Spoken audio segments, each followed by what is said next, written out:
Cipher case کا چالان F آئی اے کی طرف سے آفیشیل سیکرٹ ایکٹ کی عدالت میں جمع کرا دیا گیا ہے اور اس میں چیئرمین تحریک انصاف اور شاہ محمود قریشی جو کہ وائس چیئرمین ہیں ان کو قصوروار قرار دیا گیا ہے اور اسد عمر صاحب کو الزامات سے بری کر دیا گیا ہے۔ بخاری صاحب، سب سے پہلے تو بڑی تیزی سے ہم دیکھ رہے ہیں کہ پروسیڈنگز ہو رہی ہیں، کب تک اس کیس کا فیصلہ جو ہے وہ متوقع ہے؟ دیکھیے، گزارش یہ ہے کہ فیصلہ اس کا جب بھی ہو، میرا نہیں خیال کہ بہت دیر لگے گی اس کے اوپر، اس لیے کہ اگر آپ ایویڈنس دیکھیں کیا ہے، ثبوت دیکھیں کیا ہے، گواہان دیکھیں کیا ہے اور کون کون وعدہ معاف گواہ ہے، تو پھر تو سائفر کیس میں عمران خان صاحب کا اور شاہ محمود قریشی کا بچنا مشکل ہے۔ مجھے تو نہیں لگتا کہ کوئی بچت کا راستہ ہے۔ کیوں میں یہ کہہ رہا ہوں؟ دیکھیے، ان کے پرنسپل سیکرٹری تھے اعظم خان، انہوں نے نہ صرف بیان دیا ہے، وعدہ معاف گواہ بنے ہیں وہ، انہوں نے اپنا ویڈیو بھی بیان دیا ہے، اور اگر آپ کو یاد ہو ایک آڈیو ریلیز ہوئی تھی جس میں خان صاحب آڈیو لیک میں جس میں خان صاحب اور وہ اعظم خان صاحب گفتگو کر رہے ہیں، تو یہ وہ کریکٹر ہیں جو اس پوری کھیل کا حصہ تھے۔ اب اگر وہ سب کچھ گواہی دینے کے لیے موجود ہیں تو پھر کیس عدالت کے لیے طے کرنا زیادہ مشکل نہیں ہوگا۔ لیکن جو اس وقت پی ٹی آئی اور پی ٹی آئی کے وکلاء جو سٹانس لیے ہوئے ہیں عدالتوں میں، مجھے اس کے اوپر رشک تو نہیں آ رہا، رحم اور ترس ضرور آتا ہے۔ اس لیے کہ اگر آپ 27 مارچ کا وہ جلسہ ریکال کریں اسلام آباد میں تو وہ جیب سے کاغذ نکال کے جس طرح انہوں نے لہرایا تھا اور جتنی تفصیل سے انہوں نے اس کے کانٹینٹس بتائے تھے، اب وہ کہتے ہیں وہ تو سادہ کاغذ تھا۔ پھر آپ نے خود یہ مانا کہ نہیں، وہ میں وہاں سے گھر لے آیا تھا۔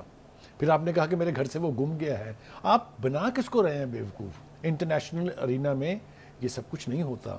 یہ سائفرز بھیجے جاتے ہیں تاکہ آپ اپنے دوسرے ملک دوست کو یہ بتا سکیں کہ آپ کے بارے میں ہماری کیا ریزرویشنز ہیں۔ ان چیزوں کو پبلک میں ڈسکس نہیں کیا جا سکتا، یہ فورن آفس جو ہے اس کی ملکیت ہوتی ہیں۔ یہیں وہ کھلواڑ کیا شاہ محمود قریشی صاحب نے خان صاحب کے ساتھ کہ انہوں نے اس سائفر کا اپنی مرضی کا ترجمہ کرا کے اس کو پبلک میں کھلے عام چھوڑ دیا، کھلے بندوں جو منہ میں آیا وہ کہا۔ اس کے بعد ان کے جو چہیتے اینکرز ہیں، ان کے بعد جو ان کے چہیتے وزراء تھے، جو کچن کیبنٹ کے ممبر تھے، انہوں نے ٹی وی ٹاک شوز میں بیٹھ کے سائفر کے حوالے سے کیا نہیں کیا۔ کیا آپ کو یاد نہیں ہے کہ آئی ایس پی آر نے یہ کہا کہ ایم آئی اور آئی ایس آئی نے اس کی انویسٹیگیشن کر لی ہے، اس کی لینگویج انگارڈڈ ہے لیکن سازش کا کوئی ایلیمنٹ نہیں ہے؟ نہیں کہا یہ؟ اس کے بعد آپ نے کہا نہیں میں نہ مانوں۔ پھر جو نیشنل سیکورٹی کمیٹی کی میٹنگز ہوئی 2 دفعہ، 2 اجلاس میں انہوں نے کہا کہ اس میں کوئی سازش نہیں ہے، اس کے لیے ڈیمارش کرنے کا فیصلہ کیا گیا تھا جو کہ ڈیمارش کر دیا گیا ہے۔ اور خدا کے واسطے آپ اس کے ساتھ لٹکے رہے، آپ آج بھی اس کے اوپر اپنی غلطی ماننے کے لیے تیار نہیں ہے، تو پھر عدالتوں کے لیے تو معاملہ کھلا ہے نا۔ ایک تو یہ ہو گیا، دوسرا ساتھ میں جوڑ دوں اگر آپ اجازت دیں، دوسرا کیس خوفناک نوعیت کا جو ہے وہ ہے 9 مئی۔ دیکھیے، اگر 9 مئی کو آپ جانے دیتے ہیں، درگزر سے کام لیتے ہیں، تو آپ در حقیقت سیاسی جتھوں کو لائسنس دے رہے ہیں کہ جب آپ کا دل چاہے آپ فوجی تنصیبات پہ، دفاعی تنصیبات پہ، فوج کے کور کمانڈر کے ہیڈ آفس پہ، جی ایچ کیو پہ، ایروڈرم کے اوپر پی ایف کے چڑھائی کر دیں، پٹرول بم لے کے، کوئی پوچھنے والا نہیں ہے آپ کو۔ تو سزا تو ہونی ہے، سزا سے بچنا تو ممکن ہے ہی نہیں، اس لیے کہ وہ سب کچھ لوگوں نے اپنی کھلی آنکھوں کے ساتھ دیکھا ٹی وی سکرینز پر۔ یہ سب کچھ تو میں نے کہہ دیا، لیکن جو 2 باتیں میں کہنا چاہتا ہوں وہ یہ کہ انٹرنیشنل ارینا میں جو کچھ ہو رہا ہوتا ہے اس سے ہم لیسنز ڈیرائیو کرتے ہیں۔ آپ نے دیکھا تھا کیپٹل ہل پر کیا ہوا تھا امریکہ میں، جو ٹرمپ کے لوگوں نے کیا تھا۔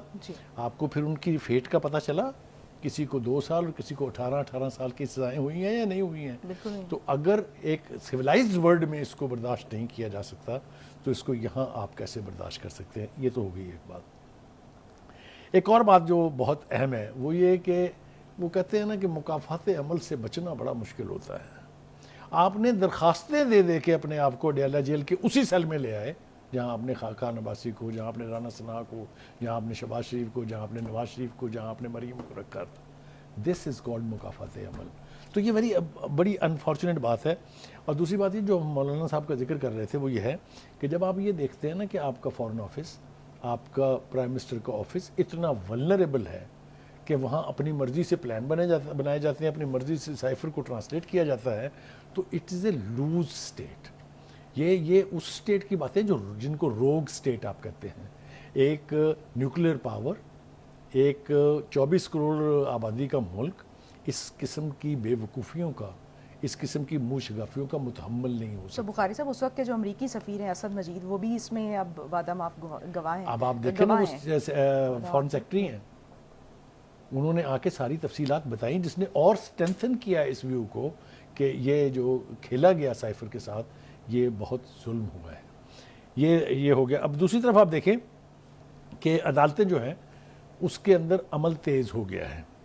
جو ہم نے شروع میں گفتگو کی اس سے بھی یہ پتہ چلتا ہے کہ عدالتیں بھی اب جلد جلد ان کیسز کو مطلب اس کے منطقی انجام تک پہنچانا چاہتے ہیں.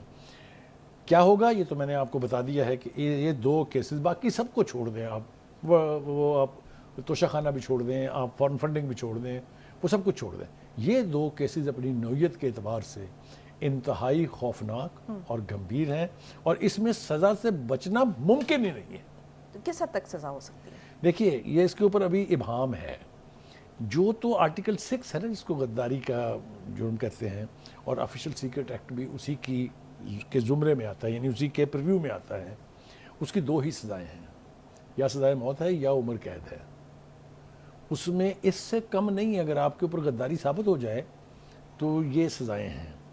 میں یہ بالکل نہیں چاہ رہا, نہ میری خواہش ہے, نہ مجھے ایسا کرنا چاہیے کہ نہیں ان کو ضرور سزا ہو, لیکن میں یہ کہہ رہا ہوں کہ جس شدت کے ساتھ ان کے خلاف گواہیاں, مطلب 28 آڈیو ویڈیو ثبوت, آڈیو ویڈیو 164 کا ایک سٹیٹمنٹ ہوتا ہے جو مجسٹریٹ کے روبرو ہوتا ہے وہ, اور جب اس کے اپنے کریکٹرز جس میں نے اعظم خان صاحب کا نام لیا ہے وہ سب کچھ ثابت کرنے کے لیے آمادہ ہوں, اور 9 مئی جو ہے اس کو کھلی آنکھوں نے دیکھا وہ سب کچھ, اس میں کیا ہوگا.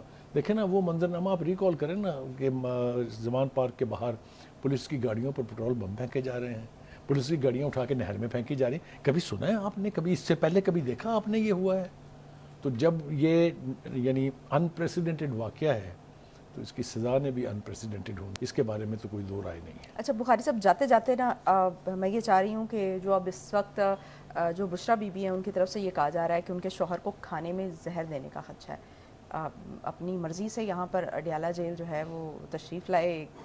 دیکھیے میں اس بات سے کہنے میں مجھے کوئی باک نہیں ہے کہ حکومت تو شاید ان کو زہر نہیں دے گی, اس لیے کہ اتنا بڑا ہائی رسک نہیں لیا جا سکتا. یہ بشرا بی بی کی کیا گارنٹی ہے کہ وہ خود نہیں دے دیں گی زہر اس کو؟ مطلب میں انہونیاں سوچ رہے ہیں نا. آپ مجھے بتائیں حکومت کیوں دے گی زہر؟ اور اگر یہ کہا جا سکتا ہے تو پھر یہ بھی کہا جا سکتا ہے جو میں نے کہا ہے. دونوں میں لاجک نہیں ہے, دونوں بے تکی باتیں ہیں. پروسیڈنگز ہو رہی ہیں, پروسیڈنگ کو چلنے دیں. مجھے تو 2 باتوں پر بہت حیرت ہے. وکیل نکلتے ہیں اٹک جیل سے یا اڈیالہ جیل سے تو وہ کہتے ہیں وہ تو اندر نیلسن منڈیلا بن گئے ہیں. وہ تو کہتے ہیں میں یہاں ایسا کمفرٹیبل ہوں, یہ آرام تو مجھے گھر میں بھی نہیں تھا. اور جب ان کی پارٹی کو دیکھیں یا ان کی بیگم صاحبہ کو دیکھیں تو وہ کہتے ہیں ان کے ساتھ ٹارچر ہو رہا ہے, ان کے ساتھ بے ایمانہ سلوک ہو رہا ہے. کسے وکیل کریں, کس سے منصفی چاہیں, کس کی بات مانیں؟ YouTube پر گوگلی نیوز دیکھنے کے لیے youtube.com کی سرچ بار میں googly news T V type کریں. گوگلی نیوز کے پیج پر سرخ رنگ کے سبسکرپشن والے بٹن پر کلک کرنا نہ بھولیے. YouTube پیج پر اپلوڈ ہونے والی ویڈیوز سے باخبر رہنے کے لیے بیل آئیکن پر کلک کیجیے. آپ کو ہر نئی ویڈیو کے بارے میں نوٹیفیکیشن موصول ہو جائے گا.